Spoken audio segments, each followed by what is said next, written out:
One of cinema's greatest assets is that it transcends barriers of language and culture. From foreign films to YouTube and even the news, subtitles have played a massive role in creating multicultural audiences. Sure, we could have dubbed movies without subtitles, but dubbing is an expensive process that requires a team and a studio. And for all that effort, most dubbings just make movies sound awkward and artificial. You have been wounded by a poisonous dart. In a few minutes, you are going to die. I don't even know you. Why should you want to take my life?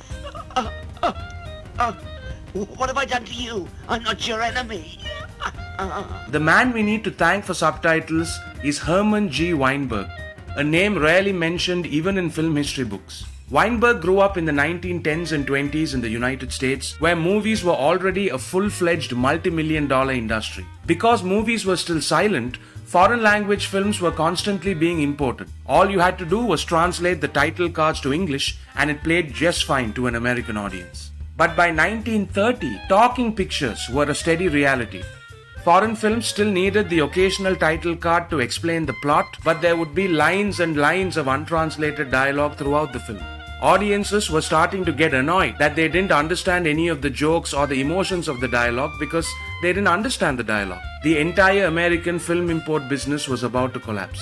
Meanwhile, the 22-year-old Herman Weinberg was working as a translator for a German film about to be released in the US. He wanted to make sure that audiences understood exactly what was going on in the film. He started looking for a better way, not knowing that he was about to change film history forever.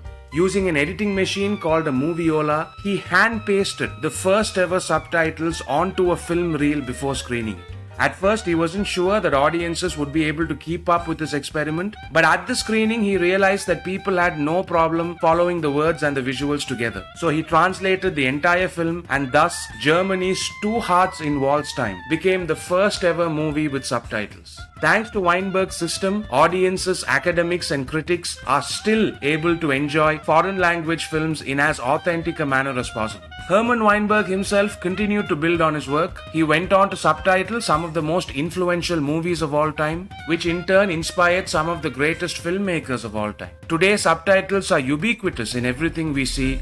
Filmmakers have used subtitles to create moods, to establish characters, set up fake languages, and all kinds of other effects.